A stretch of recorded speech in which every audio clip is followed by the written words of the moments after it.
Eliphas Levi, in Transcendental Magic, where he has his, the book, basically broken up into a tarot deck, more or less. Yeah. And so I go through and I take notes and I, meditate on it and think on it a whole lot. And so, so it's, it's the 17 card. So, so you've got Astarte, and I've got her coming out of, stepping out of a lotus at the bottom. Because I kind of wanted to go for like a Birth of Venus kind of vibe too, right? Because that corresponds, the symbols line up, right? So I take these symbols that all kind of like have the same meaning, and they've just been kind of broken up through different cultures, and I kind of blend them together in a picture, right? Oh, yeah. Sorry. And so I've got Astarte doing that, and then part of the star is you've come through hard times, right? And you've gotten the wisdom and the benefits or the spoils of war of those hard times, right? And so in behind her, because I've got like the Birth of Venus, so I've got the like a sea kind of background to her, which also plays into Aquarius, right? I've got the seven-headed beast of the apocalypse coming out of the sea behind her. So, and I'll have each one of the heads kind of corresponding to one of the seven deadly sins. Like she came through all those challenges, and it'll be pouring out, the wisdom that she's learned onto, the ground, or, back into the sea, or, however I depict it at that point. But yeah. And so like in Grant, I think it was, he mentioned like the winged solar disc is, tied into this card a little bit. So I used that as a way to put like to frame the Roman numerals at the top, and kind of give it that kind of thing. Yeah, actually I should show you one that's. Yeah, let's see. Yeah, it's hard to see the pencil on that, but while we're doing the segment, let's see the other ones. That way I can clip the visual section of this podcast and put it on YouTube for everyone to see. Okay. Well, which one would you want to see? I've got everything from the Fool up through the Tower done. Let's start with the Tower. Oh shit. Okay. All right. So the Tower. It was when the artist in our old order was trying to draw the Tower card for our order's tarot deck that the order like really fell apart. That's the claim. I always thought it was like superstitious as all hell, but who am I to judge? So the Tower, when I started working on this one, everything around my house broke. Maybe it's not superstitious then. No, my furnace went out, my washing machine went out. There was a couple other things. Like it was just everything broke down. My body broke down. Oh my gosh! Like I started getting. Was that when your kidney stones got real bad and you like kind of fucking moved? Yeah, like everything just crashed, right? And yeah, it was not fun, that one. But anyway, this is what it looks like. There's a little bit of glare there. Oh, it's so hardcore. Well, thanks. So one of the symbols that pops up in a bunch of mine is the yellow brick road, because that's the great path that you're walking, right? So you've got the yellow brick road kind of going through the mouth of the tower there, like into it, and there's teeth, because you have to go through, right? Because there's mountains behind it. Like there's no other way. You've got to go through. It takes you to a different area, right? Then I've got the little princess in the tower up there, and I thought the tower's menacing. It's this otherworldly like fear, and there's like the dragon coming up from the bottom. So I've got tentacles. I'm a big Lovecraft guy too, so there's a bunch of tentacles going on. That's one of the things I certainly love about your style and approach. Yeah, well, like mixing the yellow brick road and like as a golden thread and the Lovecraftian drama, and you don't shy away from depicting horrors and full on fantasy. Oh yeah, yeah, and so also the tower. You have like the it's kind of a kundalini, breakthrough. Also, you're opening that eye, and it causes destruction. Once you see things, it kind of gets laid to waste. So there's that element. That I've got the little devil guy up here throwing the, kind of directing the lightning into the opened up third eye here. Very And the cool. fire. Yeah, thank you. And the fire, I've got a dragon. I tried to make it as fearsome as I could. There's a little 8-sided window there for the third eye, a little bit like another third eye. It's a theme, I You can't guess. have too many third eyes, eh? Right. No doubt. No doubt. No. I mean, I've seen an entire pillar of them rising up, through my ceiling on DMT before. So, what's 2 when you have that, right?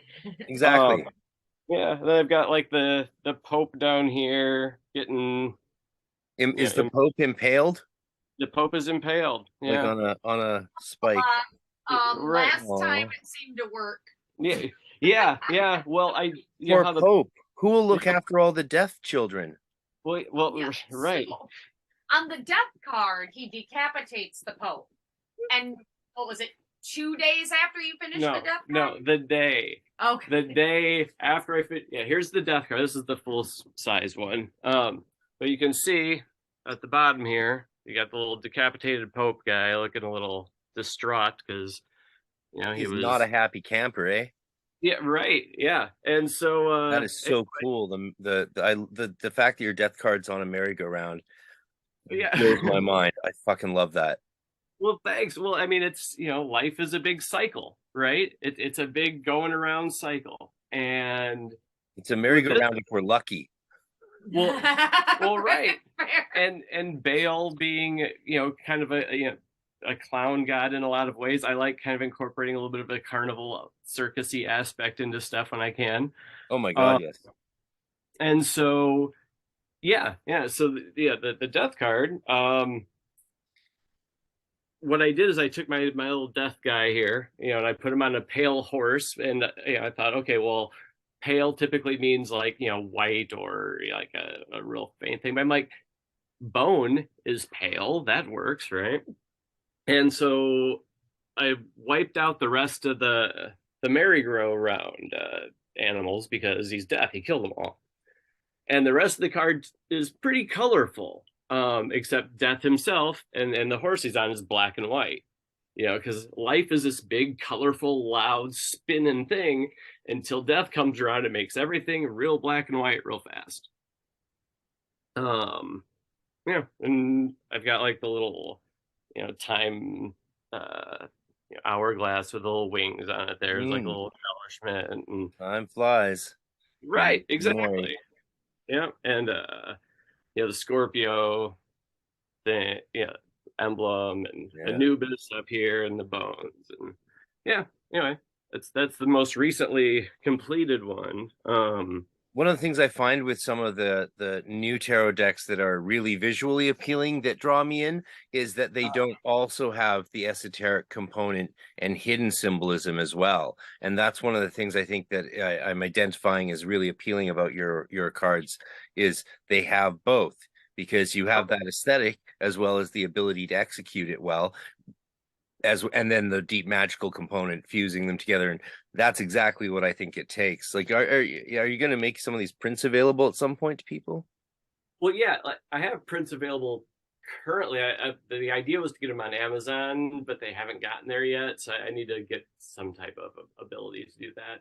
Very, very exciting.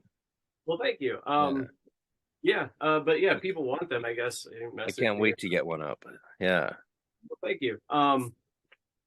So going back to the hiding things. So you've got the tower here, right? Again, so part of the tower is it's a phallic symbol, right?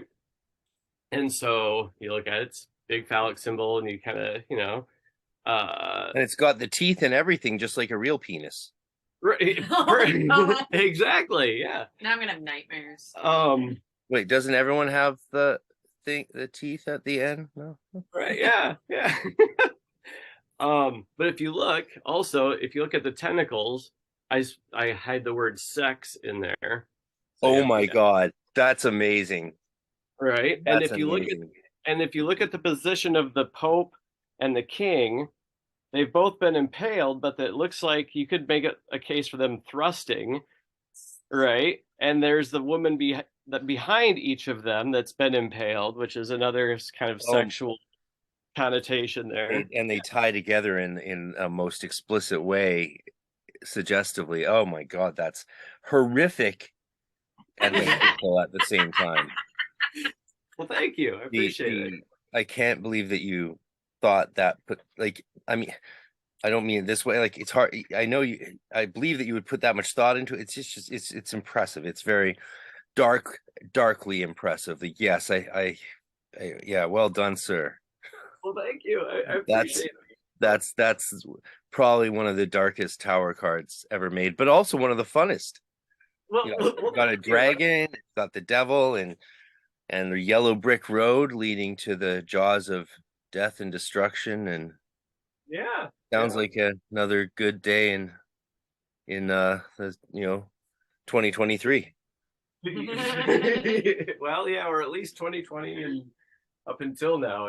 God, I'm hoping we get out of the tower catastrophe soon enough. But it's fine. Yeah, speaking of, I guess, the world and magic, one thing I've thought a lot about is where magic could be targeted best for world change and that sort of thing. I know obviously a lot of people are, especially with the ENOCHIAN system, which is designed to affect political change in one of its main components, of course.